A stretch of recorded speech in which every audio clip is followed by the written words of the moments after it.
Hello, Dunstan Patriots. It's Miss Pruitt. With spring break next week, I just wanted to remind everybody about Safe-2-Tell since this is an option that is available for you 24 hours a day, 7 days a week. I know spring break can be really fun and exciting. However, for some students, being away from a trusted adult and having the option to report something right away can feel kind of scary. So I just wanted to remind everybody of a resource that's available to you all. Just kind of want to remind you of what Safe-2-Tell is, what it's used for, how to use it. So I will make this brief, but try to pay attention as much as you can since there will be a Kahoot at the end of this. So again, Safe-2-Tell exists to help students like you. I believe Safe-2-Tell was created in Colorado. However, it's been replicated in 22 other states, which is amazing, and which means that it works, and it's a really good program. I also just want to remind everybody that you guys know more about you than adults or teachers or parents. And so sometimes you guys know about safety and mental health concerns about your peers before we do as adults. So that's why it's so important for you to report any concern that you have, anything that you see or hear or know about that might feel unsafe. Safe-2-Tell is the place to report this. With that being said, we also just want to encourage everybody to not get into the habit of assuming that someone else will report it. In the presentation later, you will see that a lot of Safe-2-Tell reports are duplicates, which means that multiple people are reporting the same thing, and this is great. This is what should happen. Safe-2-Tell will follow up on every single report, and if they see duplicates, not a big deal. However, I would encourage you to report something, even if you feel that someone else might report it too. You can never report enough. My concern would be that if you assumed someone else reported it or was going to report it and they didn't report it, then it doesn't get reported. So if you are ever in doubt about reporting something, I encourage you to just do it. Again, Safe-2-Tell, I think, is traditionally known as, safety concerns, maybe potential threats, concerns about another student, but it's also for mental health support as well. So if you have a concern about a friend, or another peer in the Dunstan community, feel free to use Safe-2-Tell because, as you will see, not only does school get notified, but law enforcement does as well. However, with that being said, if it's an immediate safety concern, especially a mental health concern for another student, please always feel free to use 911. And that goes for most things that you would report to Safe-2-Tell as well. 911 is always a good resource if you have an immediate concern. So I know it is best practice and the best option to talk to a trusted adult in person about a concern that you have, whether that's someone at school, a parent at home, even a police officer in the community. It's always best to talk to a trusted adult in person. However, with that being said, if your only trusted adult is at school and we're off next week for spring break, I would encourage you to use the second option of reporting to Safe-2-Tell. Again, I know it can be kind of scary to be out of school, not have access to resources that you're used to. So just know that Safe-2-Tell operates anytime, any day, 24 hours a day, 7 days a week, holidays, non-holidays. So just know that this is an option available to you outside of school. So if you're deciding if you should use Safe-2-Tell, I want you to think about the three questions. Does this impact my safety or the safety of others? If yes, report to Safe-2-Tell. If your goal is to protect yourself, others, the community, yes, use Safe-2-Tell. However, if your motivation is to hurt, harass, bully, make something up, get revenge on a friend, report something not true just to get back at someone, then don't use it. Really, Safe-2-Tell is meant to protect, prevent, or help. So if your desire is to make something up or hurt someone or get someone in trouble by making a false Safe-2-Tell report, please don't do it. That is not what Safe-2-Tell is used for. Some students don't necessarily go straight to reporting to Safe-2-Tell. I think some of their concerns are, fear of being labeled a snitch, feel like they should be minding their own business, maybe feeling shame or fear of not being believed. Safe-2-Tell is anonymous by law. You literally have to get like a court order if you were to ever find out, who submitted a Safe-to-Tell report, and that's really only used for law enforcement. So it is anonymous. Also, a big part of Safe-to-Tell is student voice. So knowing the issues and problems and concerns that you guys have straight from you. Safe-to-Tell is for students. That is why we talk so much about it in school. It is really meant for students your age.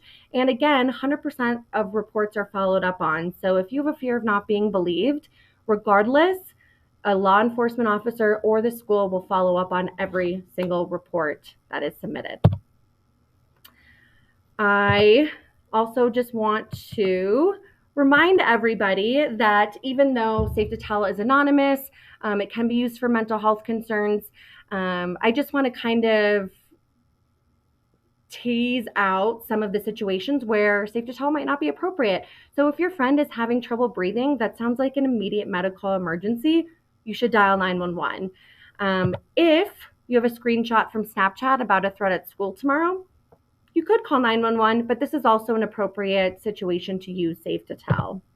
If your friend is being bullied on the bus and is afraid to say anything, 911 might not be the best option, but this is a great concern that Safe-to-Tell could follow up on if you submit that report. I also just kind of want to go through the steps of what happens when you create a report.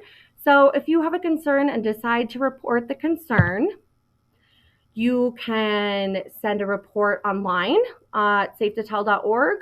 You have the option to submit it on an app on your phone, or you can call the number listed there to make the report via telephone. So there's many different ways to send a report, not one size fits all. Do whatever feels comfortable to you. So with that being said, it's important to include as much information about the situation as possible. Try to avoid initials. First and last names are always great, just so the person who is following up can know exactly what student to contact. Also, providing victim information is key. Again, if you are concerned about being caught submitting a report, they're entirely anonymous. The whole point of the report is just to get as much information as possible, so there's less follow-up from a Safe-to-Tell analyst. This is a good example of a really thorough report. It talks about the school, where the school is located, really great details using names, person who can provide more details. So again, this is a really good idea of a report that Safe-to-Tell will receive and follow up on.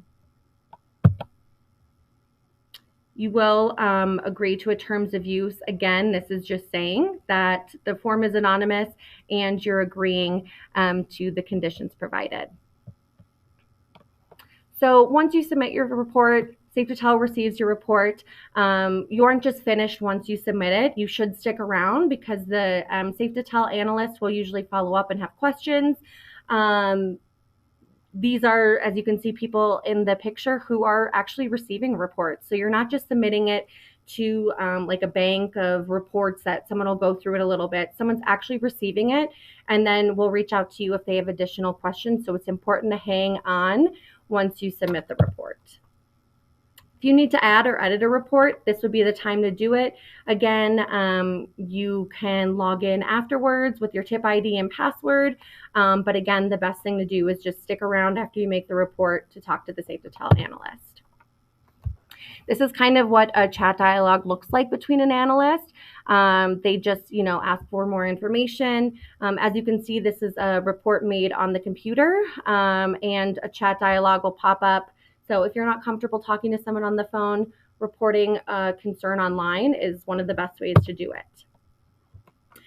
Once you report it, give details to an analyst. School and law enforcement will receive your report and they will follow up on it. Again, every report made gets followed up on, so no concerns about that.